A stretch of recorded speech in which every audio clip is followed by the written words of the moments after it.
Bapak, Ibu, dan saudara-saudara yang saya kasihi dalam Tuhan Yesus Kristus, selamat pagi.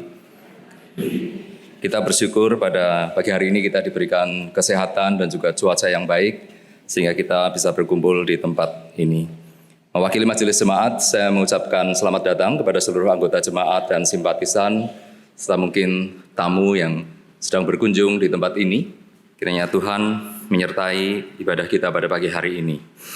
Kita berkumpul hari ini bukan memperingati sebuah tragedi, tapi kita akan bersama-sama merenungkan sebuah misteri kasih yang paling besar dan paling radikal di dalam sejarah umat manusia.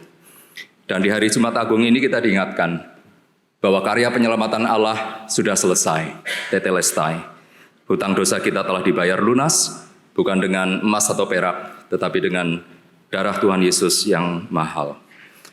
Oleh karena itu, Bapak Ibu, saya mengundang Bapak Ibu untuk mempersiapkan hati dengan sungguh-sungguh memasuki ibadah ini dengan memeriksa kembali handphone agar sudah dimatikan atau dipindah ke silent mode. Kemudian Bapak Ibu yang membawa anak-anak, apabila ingin menitipkan anak-anaknya di sekolah minggu, juga ada kelas yang dibuka, ruangan yang dibuka di lantai atas, di depan ruang GSM, di mana akan ada aktivitas yang dilaksanakan oleh guru sekolah minggu. Mari kita bersama-sama mempersiapkan diri kita memasuki ibadah dan kita mengambil waktu teduh sejenak, memohon Roh Kudus hadir di tengah-tengah kita. Mari kita berdoa.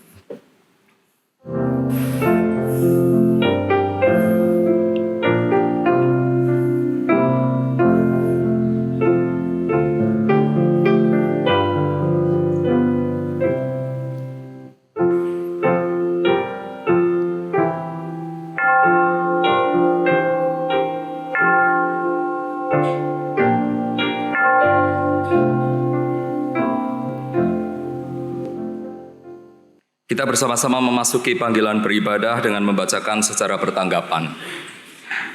Bapak Ibu tetap duduk dulu.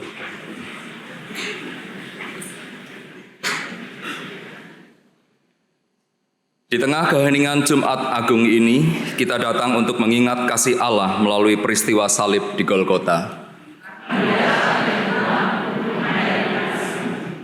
Kami menatap salib bukan hanya dengan air mata, tetapi dengan iman yang berharap.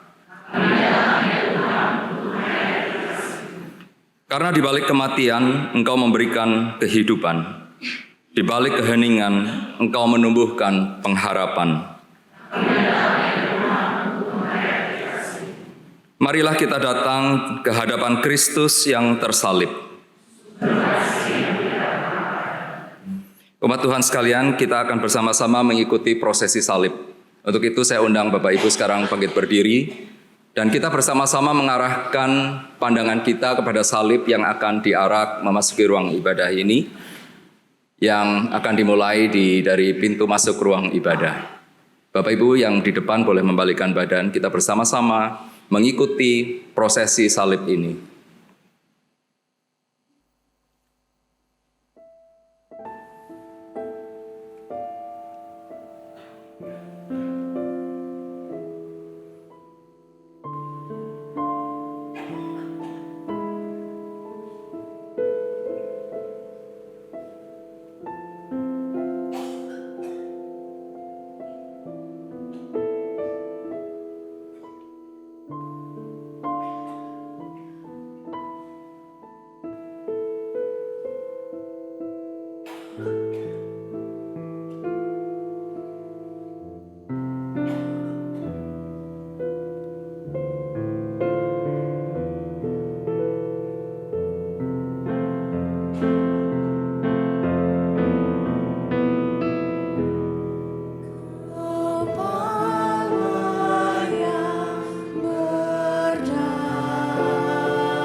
Salib adalah lambang kutuk, hina, dan derita, tetapi ia adalah pertemuan antara murka dunia dan pengampunan sorga.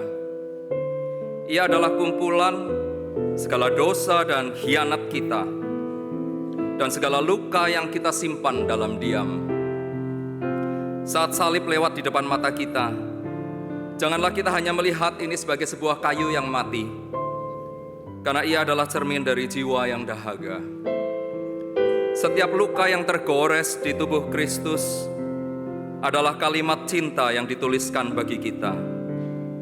Sebuah bukti bahwa tidak ada kegelapan yang terlalu gelap yang tidak dapat ditembus oleh terang pengorbanannya. Dan kini, salib menjadi lambang harapan dan pemulihan bagi kita semua.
Pertolongan kita adalah dalam nama Tuhan yang menjadikan langit dan bumi.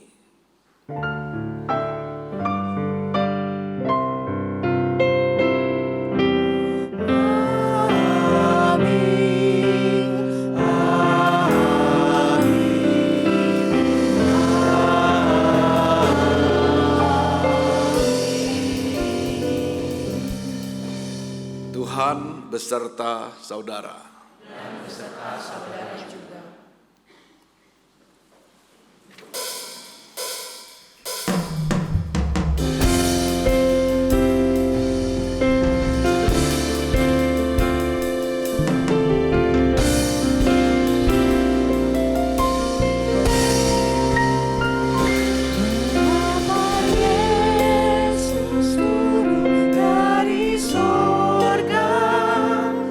Masuk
Mari kita berdoa.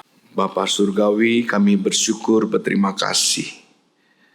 Pagi hari ini Tuhan kumpulkan kami di rumah-Mu. Untuk kami kembali mengenang peristiwa 2000 tahun yang lalu. Engkau telah datang ke dalam dunia, mati menderita bagi kami. Kami ingin kembali Tuhan mengenang penderitaan Tuhan Yesus ini. Lewat ibadah yang kami lakukan pada hari ini, biarlah Tuhan menolong kami. Biarlah sungguh ibadah ini menjadi ibadah mengingatkan kami lagi akan kasih Tuhan kepada kami, dan membuat kami juga mau semakin mengasihi Engkau lagi. Kami akan membaca beberapa bagian firman-Mu, juga beberapa bagian firman-Mu yang akan kami daraskan, kami renungkan. Tuhan tolong kami, agar sungguh semua ini boleh berbicara kepada kami pribadi lepas pribadi. Urapi hamba-Mu ya Tuhan yang penuh dengan kelemahan, urapi kami semua dengan Roh-Mu yang kudus. Sebab kami sadar tanpa pertolongan Roh-Mu yang kudus ya Tuhan, tidak mungkin kami dapat mengerti bagian firman-Mu ini. Bersabdalah kepada kami, sebab kami hamba-hamba-Mu, kami telah siap untuk mendengarkan firman-Mu. Di dalam nama Tuhan Yesus kami berdoa. Amin. Bacaan leksioner yang pertama diambil dari Yesaya 52 ayat 13 sampai Yesaya 53 ayat 12. Hamba Tuhan yang menderita. Sesungguhnya hambaku akan berhasil. Ia akan ditinggikan, disanjung, dan dimuliakan. Sebagaimana banyak orang akan terpanjat melihat dia, begitu buruk rupanya. Bukan seperti manusia lagi, dan perawakannya bukan seperti anak manusia lagi. Demikianlah ia akan membuat tercengang banyak bangsa. Raja-raja akan mengatupkan mulutnya melihat dia. Sebab apa yang tidak diceritakan kepada mereka akan mereka lihat, dan apa yang tidak mereka dengar akan mereka pahami. Siapakah yang percaya kepada berita yang kami dengar? Dengan kepada siapakah kuasa tangan Tuhan dinyatakan? Sebagai taruk ia tumbuh di hadapan Tuhan, dan sebagai tunas dari tanah kering. Ia tidak tampan atau tampak mulia untuk dipandang, dan tidak punya rupa yang membuat kita menginginkannya. Ia dihina dan dihindari orang, seorang yang penuh kesengsaraan dan biasa menderita kesakitan. Orang pun menutup muka ketika melihat dia. Demikianlah ia dihina, dan bagi kita ia tidak masuk hitungan. Sesungguhnya penyakit kitalah yang ditanggungnya, dan kesengsaraan kita yang dipikulnya. Padahal kita mengira dia kena tulah, dipukul dan disakiti Allah. Akan tetapi dia ditikam karena pemberontakan kita. Dia diremukkan karena kejahatan kita. Hajaran yang mendatangkan damai sejahtera bagi kita ditimbahkan kepadanya. Dan karena bilur-bilurnya kita disembuhkan. Kita sekalian sesat seperti domba. Masing-masing kita mengambil jalannya sendiri. Tetapi Tuhan telah menimpakan kepadanya kejahatan kita sekalian. Dia dianiaya, tetapi dia membiarkan dirinya disakiti. Dan tidak membuka mulutnya seperti anak domba yang dibawa ke pembantaian. Seperti induk domba yang keluh di depan mereka yang menggunting bulunya. Ia tidak membuka mulutnya. Sesudah ditahan dan dihukum, ia digiring pergi. Siapa yang peduli akan apa yang terjadi padanya? Sungguh, ia terputus dari negeri orang-orang hidup. Dan karena pemberontakan umatku, ia kena tulah. Orang menempatkan kuburnya di antara orang-orang fasik, dan makamnya di antara orang kaya.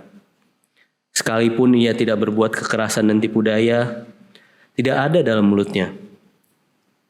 Namun Tuhan berkehendak meremukkan dia, membuat dia sakit, apabila jiwanya diserahkan sebagai kurban penebus salah.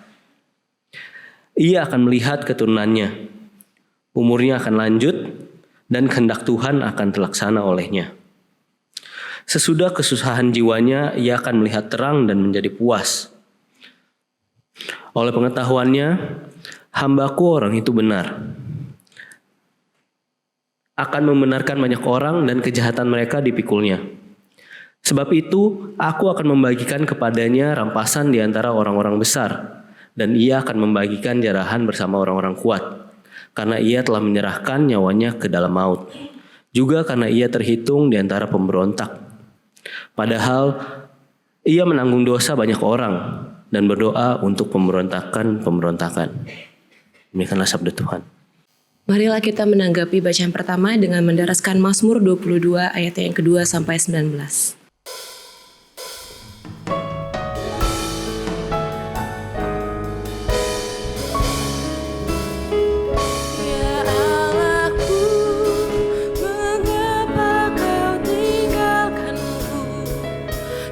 Berseru, namun kau tetap jauh.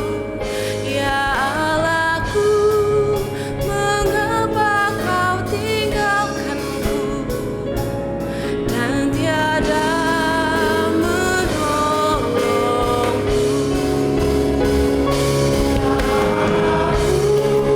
Mengapa kau tinggalkanku? Ku berseru,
Bacaan kedua, menurut Ibrani pasal 4 ayat 14 sampai dengan ayat yang ke-16, dilanjutkan pasal 5 ayat 7 sampai dengan ayat yang ke-9.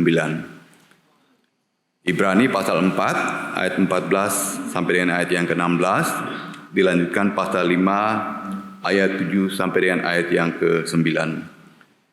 Yesus sebagai imam besar.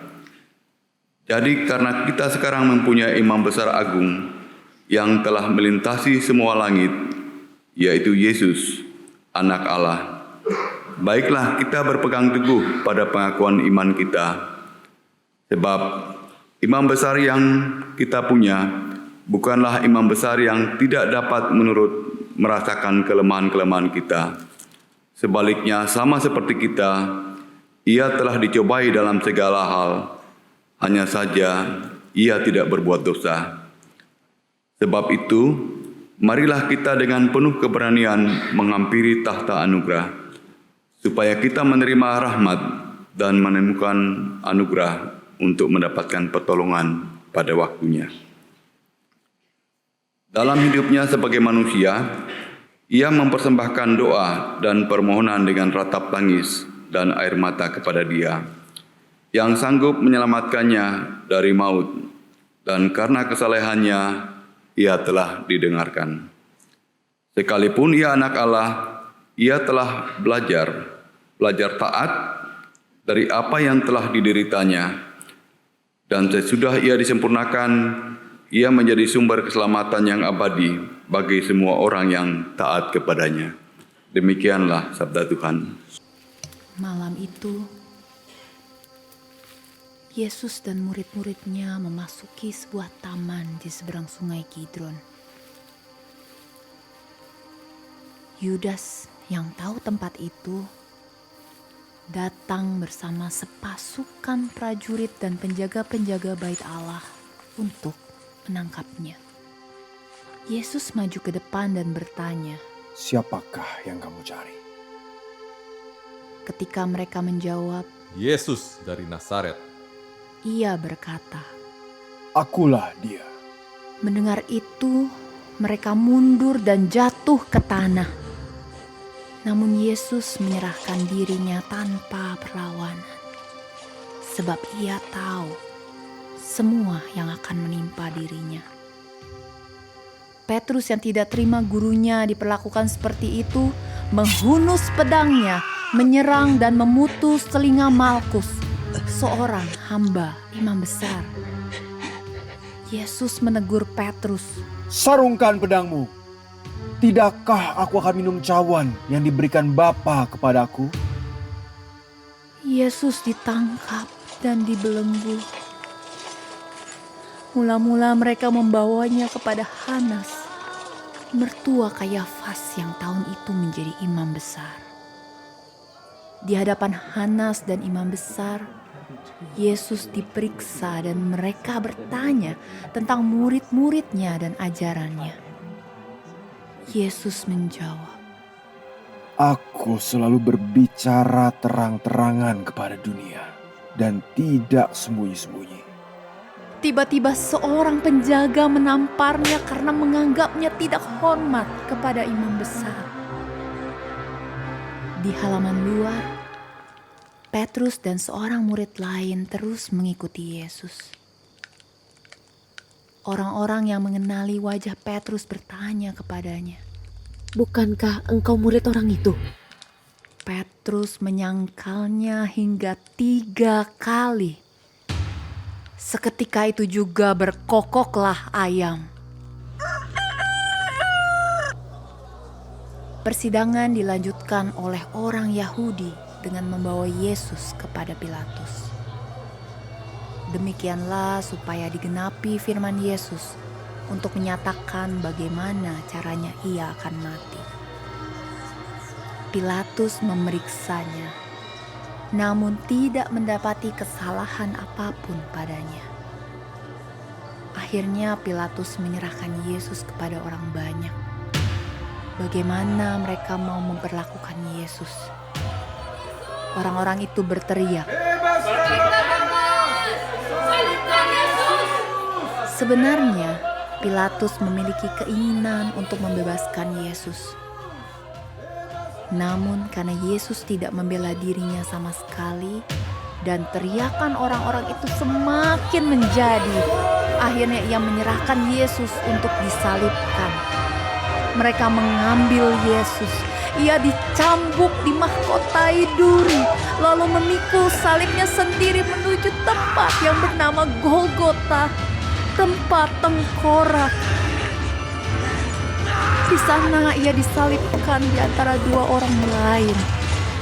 Dan di atas kepalanya bertuliskan, Yesus orang Nasaret, Raja orang Yahudi. Para prajurit mengambil pakaiannya lalu membuatnya menjadi 4 bagian serta membuang undi atas jubahnya. Dalam penderitaannya, ia melihat ibunya dan murid yang dikasihinya dan berkata, Ibu, inilah anakmu, inilah ibumu.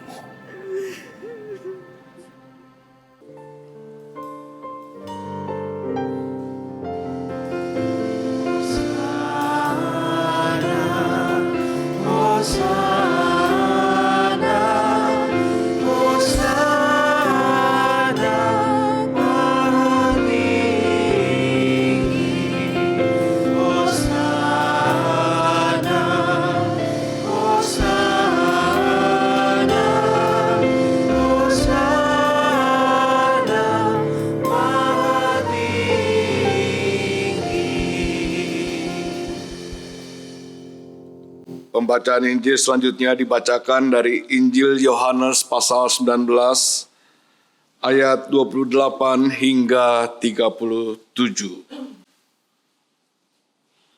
Yohanes 19 ayat 28 hingga 37. Sesudah itu, karena Yesus tahu bahwa segala sesuatu telah selesai, berkatalah ia supaya digenapi yang tertulis dalam kitab suci, "Aku haus." Di situ ada suatu bejana penuh anggur asam. Lalu mereka melilitkan suatu bunga karang yang telah dicelupkan dalam anggur asam pada sebatang hisop, lalu mengulurkannya ke mulut Yesus. Sesudah Yesus meminum anggur asam itu, berkatalah ia, "Sudah selesai." Lalu ia menundukkan kepalanya dan menyerahkan nyawanya.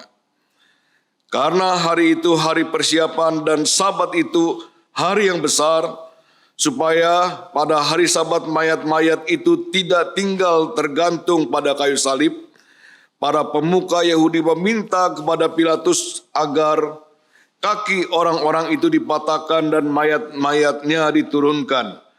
Lalu datanglah prajurit-prajurit dan mematahkan kaki orang yang pertama dan kaki orang yang lain yang disalibkan bersama Yesus.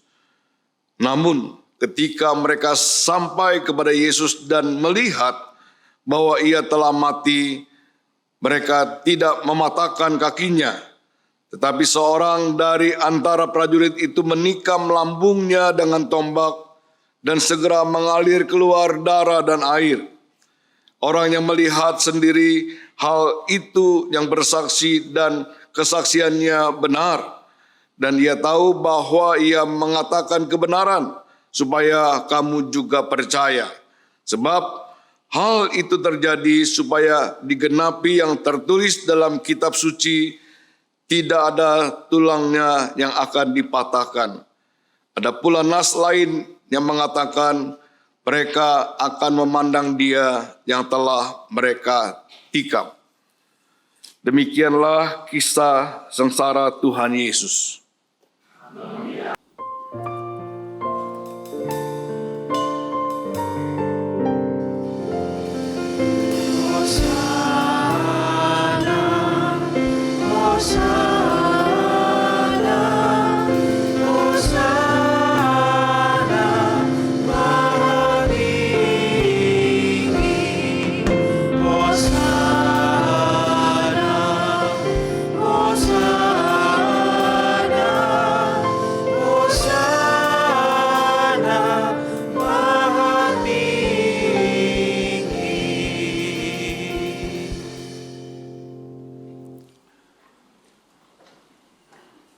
Selamat pagi Bapak Ibu sedang terkasih. Shalom. Kita bersyukur kalau hari ini kita bisa bersama-sama mengenang kembali kisah sengsara Tuhan. Tema yang diberikan kepada para pengkhotbah Jumat Agung ini adalah melampaui salib. Saudara sekalian, kita semua mengerti apa itu salib. Kita senang memakai kalung salib. Kita senang memajang di rumah kita tentang salib. Bagi kita bukan hal yang mengerikan, tetapi hal yang membanggakan kita sebab kita adalah umat yang telah ditebus oleh Tuhan Yesus. Tetapi tahukah saudara sekalian, salib bagi orang-orang pada zaman itu, saudara sekalian, adalah hal yang sangat mengerikan, menakutkan, sebab salib itu bukan lambang bagaimana seperti yang kita pahami saat ini. Salib adalah penghukuman yang sangat-sangat mengerikan, saudara sekalian, karena orang yang dipantek atau digantung di kayu salib, tangannya itu terpaku, ya. Tetapi banyak orang mengatakan bukan telapak tangan, tetapi adalah di pergelangan tangan. Sebab di telapak tangan tidak mungkin sanggup. Ya.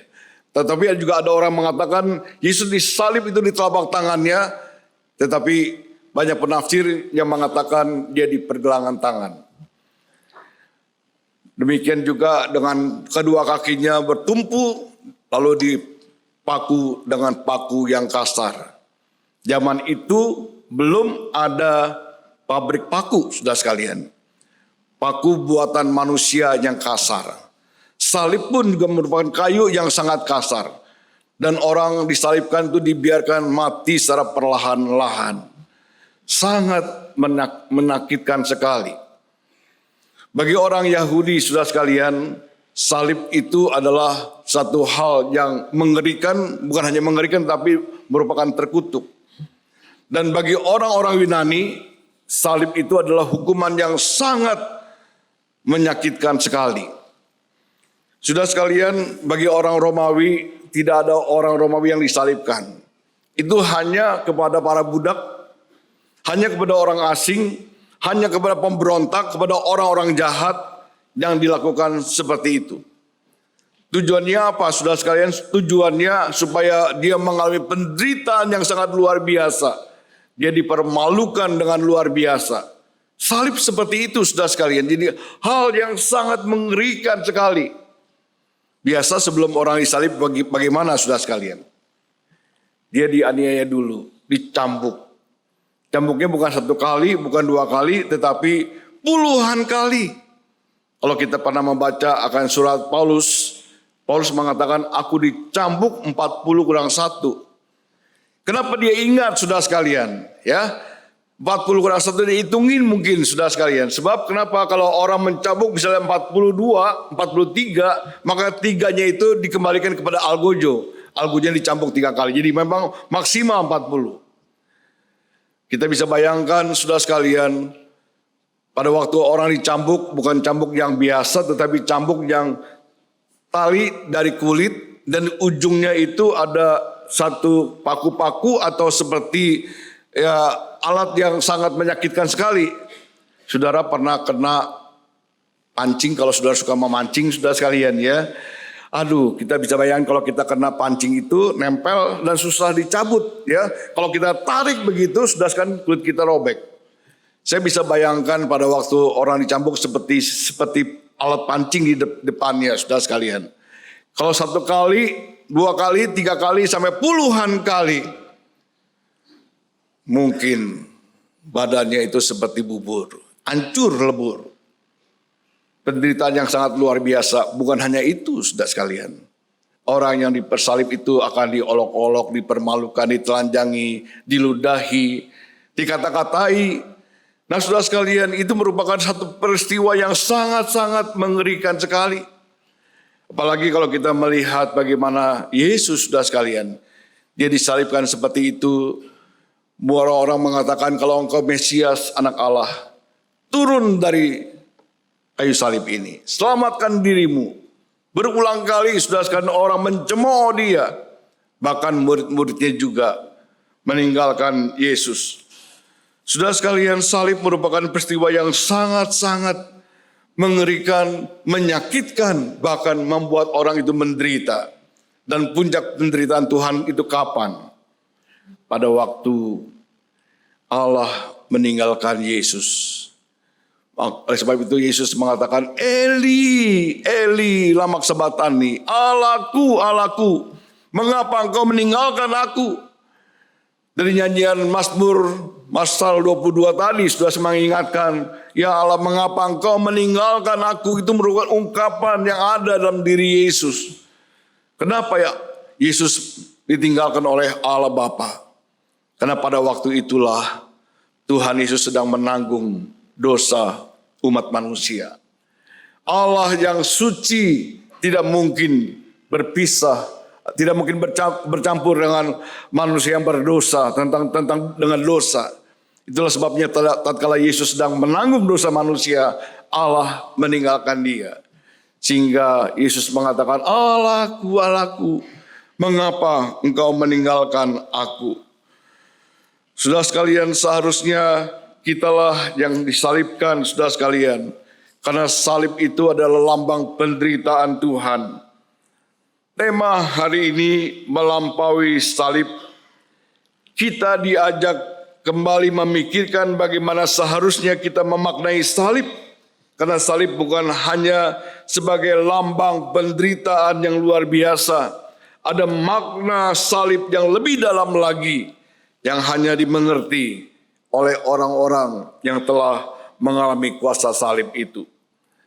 Ada beberapa hal saudara sekalian. Yang pertama, salib adalah lambang kasih Allah. Kita melihat di dalam pembacaan Injil, berulang kali dikatakan Yesus menyerahkan nyawanya. Dia mati, dia menyerahkan nyawanya. Ada tindakan yang nyata di sini. Jadi dia mati memberikan dirinya untuk menjadi tebusan bagi banyak orang. Salib menjadi lambang kasih karena di balik hukuman salib yang diderita Yesus didasarkan motif kasih yang begitu besar kepada umat manusia. Salib juga merupakan ungkapan atau perwujudan kasih Allah kepada manusia. Di dalam Yohanes pasal 3 ayat 16, karena begitu besar kasih Allah akan dunia ini, sehingga dia telah mengaruniakan anak yang tunggal, supaya setiap orang yang percaya kepadanya tidak binasa, melainkan beroleh hidup yang kekal. Inkarnasi Yesus memang merupakan wujud kasih Allah kepada manusia. Allah mengutus anak yang tunggal untuk datang ke dalam dunia, lahir di kandang yang hina, yang dibaringkan di palungan, dibungkus dengan lampin. Memang itu merupakan lambang kasih Allah yang begitu besar. Tetapi tanpa kematian Tuhan di atas kayu salib, wujud kasih Allah belum nyata. Sekalipun Allah mengutus anaknya yang tunggal ke dalam dunia, hidup bersahaja, melayani dengan penuh kasih, melakukan tanda-tanda mujizat, orang mati dibangkitkan, orang sakit disembuhkan, orang buta bisa mencelik matanya, orang bisu bisa berbicara kembali. Tetapi tanpa Yesus mati di kayu salib, semua yang dilakukan Yesus tidak ada artinya. Wujud kasih Allah tidak nyata, saudara sekalian. Inkarnasinya tidak ada artinya bagi kita. Tetapi Yesus mati di kayu salib itu menggambarkan kasih Allah yang luar biasa kepada umat manusia. Kasih Yesus kepada kita juga begitu nyata. Allah secara aktif berinisiatif dengan kasih yang tulus, kasih yang suci, menyatakan kasihnya kepada kita yang tidak berkesudahan. Allah mengorbankan anaknya tunggal. Jadi pertama, saudara sekalian, salib itu lambang daripada kasih Allah. Setiap kali kita mengingat salib, kita mengingat akan kasih Allah. Namun hal yang kedua, saudara sekalian, salib juga adalah lambang dari keadilan Allah. Pada waktu Yesus disalibkan, saudara sekalian, adalah pertemuan antara kasih dan keadilan Allah. Kita percaya Allah kita adalah Allah yang mengasihi, penuh kasih. Tetapi Allah kita juga adalah Allah yang penuh dengan keadilan. Apa artinya adil, saudara sekalian? Artinya adil artinya apa? Kalau kesalahan harus mendapat hukuman. Itu namanya adil. Kalau Allah hanya mengasihi namun tidak adil, maka Allah bukan Allah yang penuh dengan keadilan. Allah yang adil, Allah mengasihi, tetapi Allah juga harus menghukum umat manusia. Bagaimana caranya? Yaitu ditimpakannya di dalam diri Yesus Kristus. Saudara sekalian, kita melihat salib ini lambang daripada kasih Allah, tetapi juga lambang daripada keadilan Allah. Seharusnya manusia dihukum, tetapi dilimpahkannya kepada Yesus. Seperti pembacaan dalam Yesaya 53 ayat 4 dan 5. Tetapi sesungguhnya penyakit kitalah yang ditanggungnya dan kesengsaraan kita yang dipikulnya, padahal kita mengira dia kena tulah, dipukul dan ditindas Allah.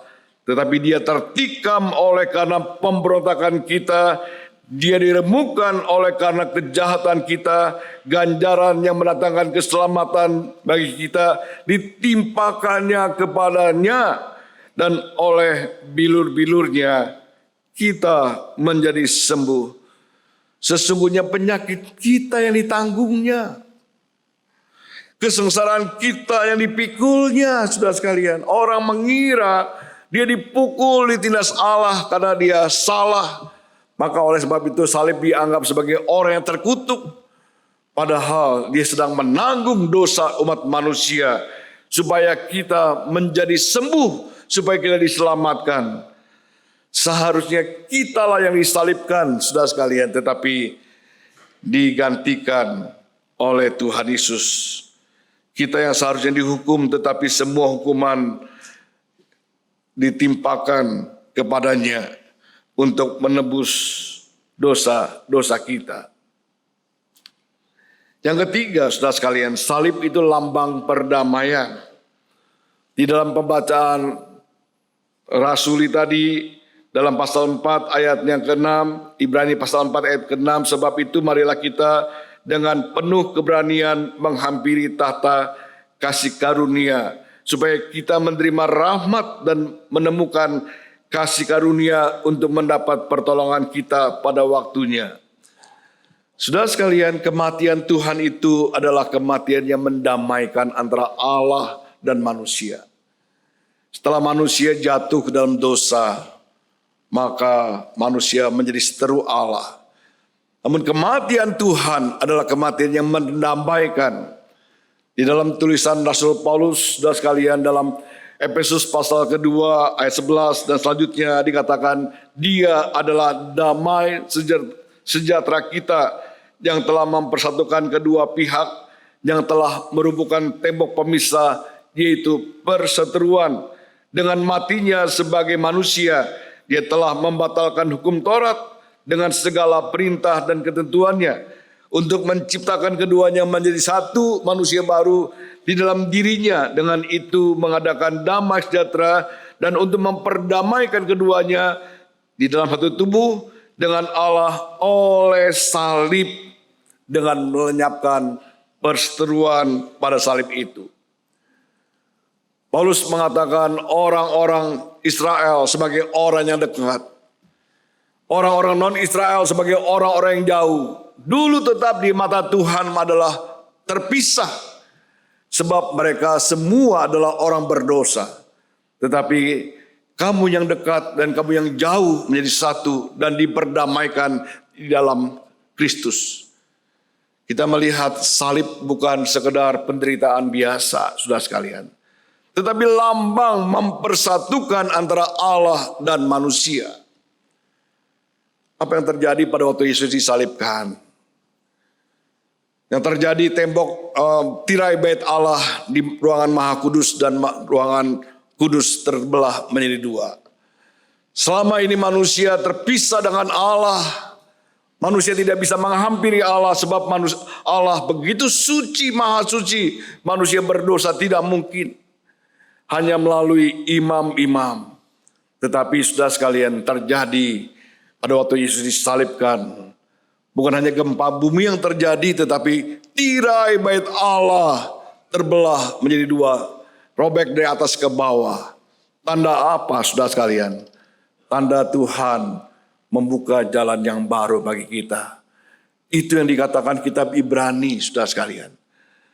Kita menghampiri Allah dengan penuh keberanian. Karena Kristus ada di sana. Dia sebagai imam besar kita. Ini merupakan satu pemahaman yang harus kita pahami.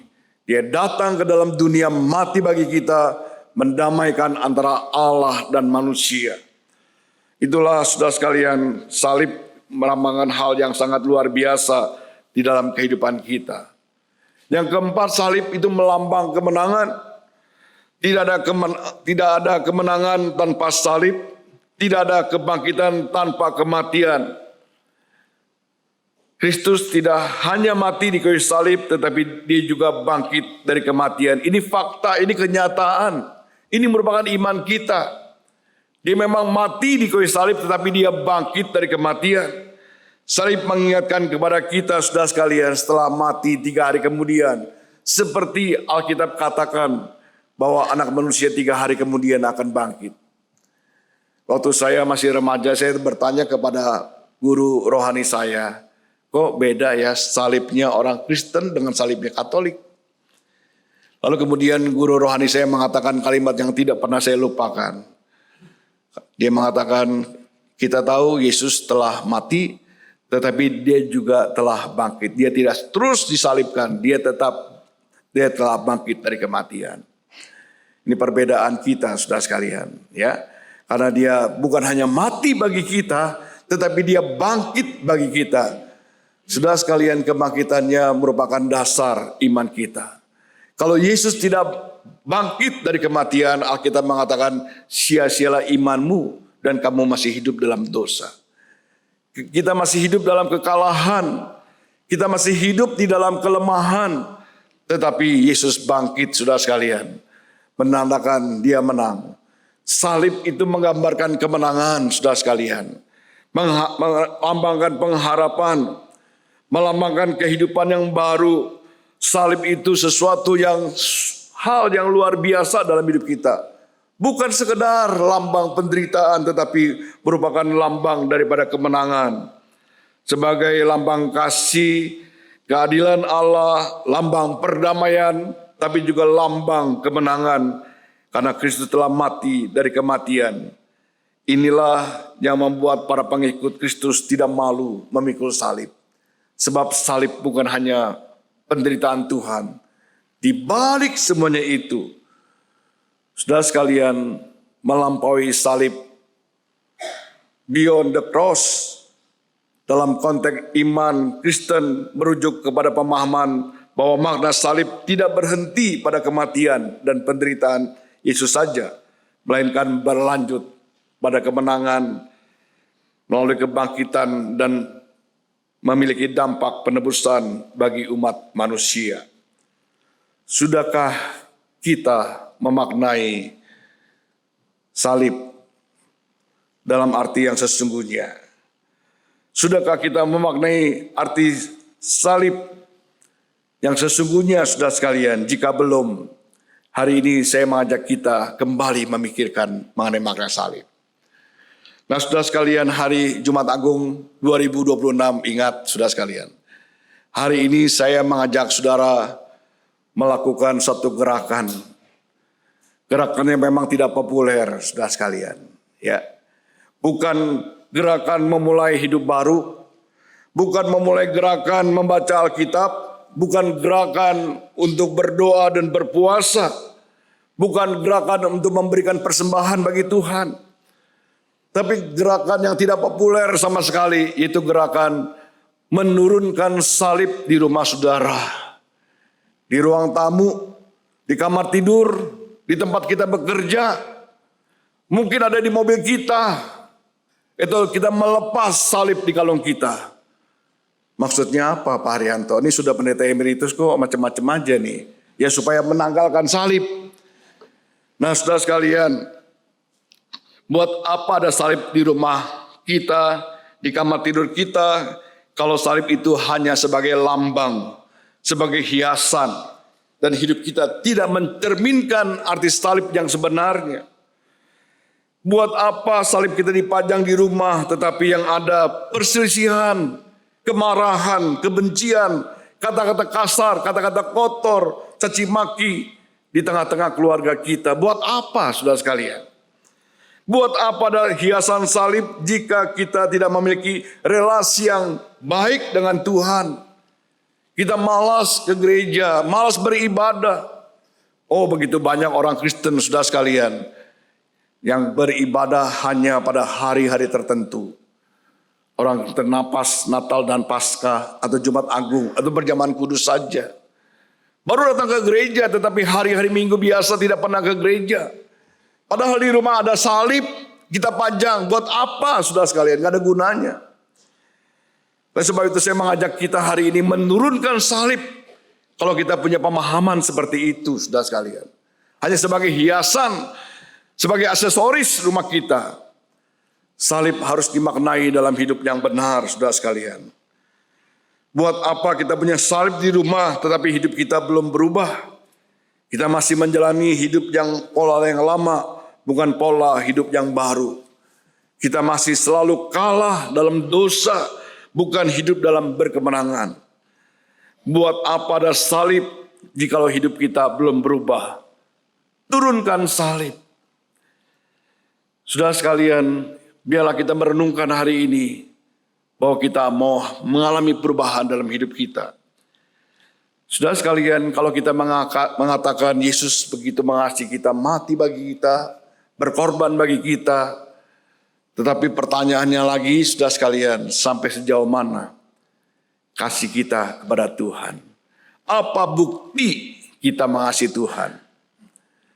Saya membaca sebuah artikel yang dulu pernah saya baca, namun saya baca kembali dan membuat saya kembali teringat lagi akan kisah ini, saudara sekalian. Di bulan Februari tahun 1941, seorang bernama Maximilian Kolbe dipenjarakan oleh Nazi di kamp konsentrasi di Auschwitz. Dia adalah seorang rohaniawan. Di tengah-tengah keganasan rumah jagal itu, saudara sekalian, dia justru menjadi seorang yang sangat luar biasa. Membagi makanan kepada sesama tahanan, memberi tempat tidurnya, dia berdoa bagi mereka yang menangkapnya dan sebagainya. Seorang yang sangat luar biasa. Pada bulan Juli tahun itu beberapa orang melarikan diri dari penjara. Dan kalau ada ketentuan, kalau ada orang yang melarikan diri, maka sebagai gantinya ada 10 orang yang harus mendapatkan hukuman sampai mati. Ini merupakan ketentuan, saudara sekalian. Dan benar, saudara sekalian, ada seorang yang melarikan diri dan kemudian ada 10 orang. Dicari orang-orang itu dipilih secara acak dan kemudian ada 10 orang. Nah, saudara sekalian, dipanggil dari nama-nama itu ada seorang bernama Francis. Dia seorang yang memang seorang masuk dalam tawanan itu, saudara sekalian. Dan dia dimasukkan ke selama 10 orang itu. Dia menangis luar biasa. Kenapa? Dia ingat akan dia ingat akan istri dan anak-anaknya. Pergumulan yang sangat berat. Dia menangis luar biasa. Lalu kemudian saat itu Kolbe, yang namanya Maximilian Kolbe ini, dia maju ke depan dengan tenang. Dia berjalan, berhenti beberapa langkah di depan komandan itu. Setelah membuka topinya, dia menatap mata perwira itu. Dia mengatakan, Tuan Komandan, saya ingin mengajukan permintaan. Saya ingin mati menggantikan tawanan ini yang bernama Francis ini. Saya tidak punya istri dan tidak punya anak. Lagi pula saya sudah tua. Lebih baik keadaannya daripada saya. Kemudian saudara sekalian, perwira itu bertanya, siapa kamu? Saya Kolbe, seorang rohaniawan. Semua orang terkejut, saudara sekalian. Tetapi kemudian komandan itu dengan diam, gak lama kemudian dia mengatakan, permintaan Anda dikabulkan. Satu persatu dari mereka, dari 10 orang itu dihukum tanpa diberi makan sampai mereka mati. Satu persatu mati. Tapi yang tidak mati-mati adalah Kolbe, saudara sekalian. Ya, sampai akhirnya disuntik mati. Akhirnya Francis ini yang digantikan oleh Kolbe ini, dia selamat, dia bisa keluar karena sudah keadaan zaman sudah berubah. Dia kembali ke kotanya, dia berkumpul dengan istri dan anak-anaknya. Namun dia membuat patung berupa Kolbe ini dengan tangan sendiri, dia di rumahnya, dan kemudian tiap tahun dia kembali ke Auschwitz. Dia menyatakan mengenang di sana, menyatakan terima kasihnya kepada Kolbe, orang yang mati agar dia hidup, agar dia boleh hidup. Kisah Francis ini membuat kita harus tertegun, saudara sekalian. Dia dapat membuat suatu tanda peringatan untuk mengenang jasa Kolbe, setiap tahun mengenangnya di Auschwitz sebagai tanda terima kasihnya. Bagaimana dengan kita, saudara sekalian? Kristus telah mati bagi kita. Dia telah mencurahkan nyawanya bagi kita, memberikan dirinya bagi kita, menggantikan kita, seharusnya kita yang disalibkan. Apa tanda kasih kita? Apa tanda terima kasih kita kepada Tuhan? Bapak Ibu, marilah kita kembali merenungkan akan kisah penyaliban Tuhan. Bukan sekedar penderitaannya, tetapi kita melihat di balik itu ada karya-karya yang agung. Kasihnya, pengorbanannya, keadilannya. Dia mendamaikan kita. Dia juga melakukan hal yang sangat luar biasa dalam hidup kita. Menjamin kemenangan hidup kita. Kita mohon Tuhan menolong kita. Amin.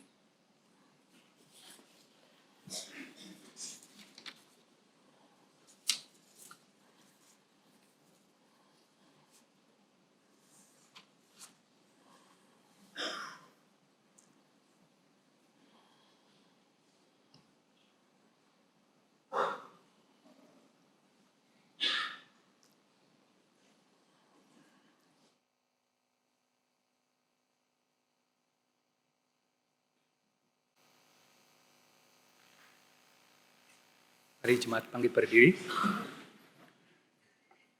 Marilah kita bersama dengan umat Allah dari masa lalu, masa kini dan masa depan, mengingat janji baptisan kita dengan mengikrarkan pengakuan iman rasuli kita. Aku percaya kepada Allah, Bapa yang Maha Kuasa, Khalik langit dan bumi, dan kepada Yesus Kristus, anaknya yang tunggal Tuhan kita, yang dikandung dari Roh Kudus, lahir dari anak darah Maria, yang menderita sengsara di bawah pemerintahan Pontius Pilatus, disalibkan, mati dan kuburkan, turun dalam kerajaan maut. Pada hari yang ketiga bangkit pula dari antara orang mati, naik ke surga, duduk di sebelah kanan Allah, Bapa yang Maha Kuasa. Dan dari sana ia akan datang untuk menghakimi orang yang hidup dan yang mati. Aku percaya kepada Roh Kudus, gereja yang kudus dan am, persekutuan orang kudus, pengampunan dosa, kebangkitan orang mati, dan hidup yang kekal. Amin. Silakan. Kita akan berdoa.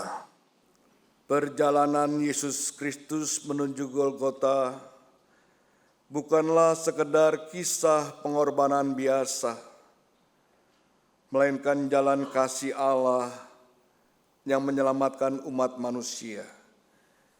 Di pundaknya yang letih tergantung dosa umatnya. Di langkahnya yang bertatih terukir ketaatan yang sempurna.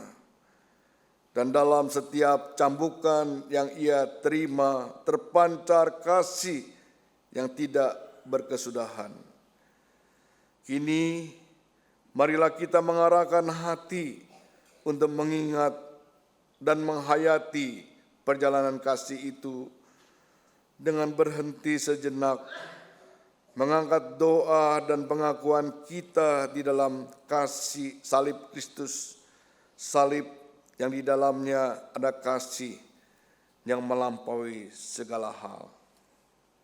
Bapa kami yang di surga, dikuduskanlah nama-Mu, datanglah kerajaan-Mu, jadilah kehendak-Mu di bumi seperti surga.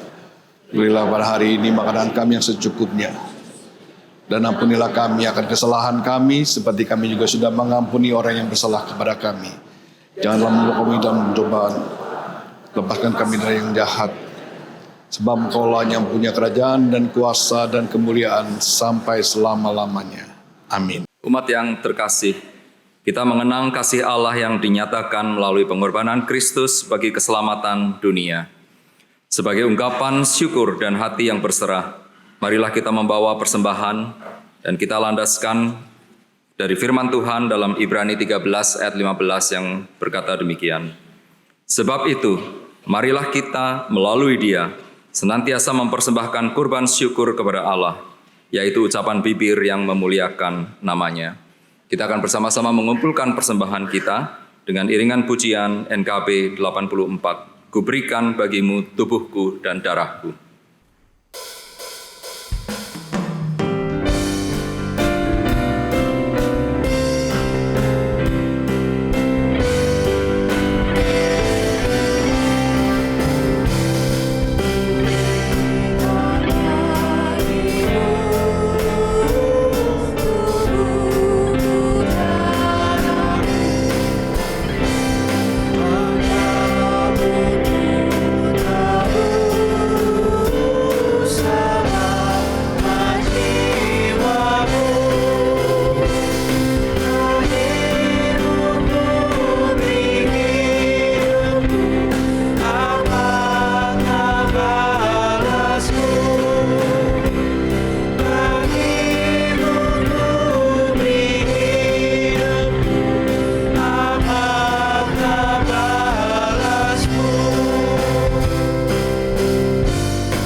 Terima kasih Tuhan, firman-Mu pada hari ini mengingatkan kami bahwa salib adalah lambang kasih dan keadilan.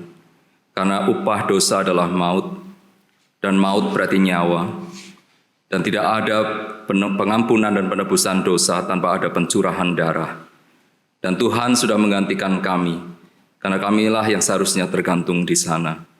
Kami bersyukur Tuhan untuk kasih Tuhan yang demikian besar di dalam hidup kami. Dan biarlah kami juga menyadari Tuhan, bahwa kami tidak hanya sekedar membawa salib, menggunakan salib sebagai lambang, sebagai simbol, sebagai aksesoris dalam hidup kami. Tapi kami benar-benar memiliki kasih, pengampunan seperti yang sudah Tuhan teladankan bagi kami. Saat ini kami datang kepadamu dengan ucapan syukur. Dan kami sadar Tuhan semuanya ini tidak selayaknya dan tidak sepantasnya untuk dibandingkan dengan kasih Tuhan. Tapi ini adalah wujud syukur dan tanggung jawab kami sebagai bagian dari jemaat-Mu di tempat ini. Untuk kami boleh bersama-sama memelihara pekerjaan Tuhan yang boleh Tuhan lakukan di gereja-Mu di tempat ini maupun di tempat lain. Tuhan berkati majelis jemaat yang mengelola persembahan ini, agar dengan hati yang takut akan Tuhan dan dengan penuh tanggung jawab, bisa mengelola persembahan ini agar boleh menjadi berkat sesuai dengan kehendak Tuhan. Inilah doa kami Tuhan, kami membawa persembahan kami hanya di dalam nama Tuhan Yesus Kristus, Juru Selamat kami yang hidup. Amin. Saudara yang terkasih, pandanglah salib bukan sebagai akhir, melainkan awal kehidupan baru. Wartakanlah berita kasih-Nya, jadilah terang dimanapun engkau berada.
Terkasih, arahkanlah hatimu kepada Tuhan.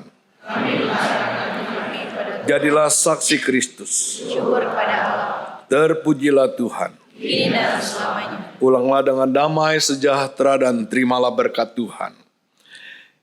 Kasih Allah Bapa Sang Pemilik kehidupan, anugerah Tuhan Yesus Kristus Sang Penebus, dan persekutuan Roh Kudus Sang Penuntun menyertaimu kini dan selamanya. Hosana.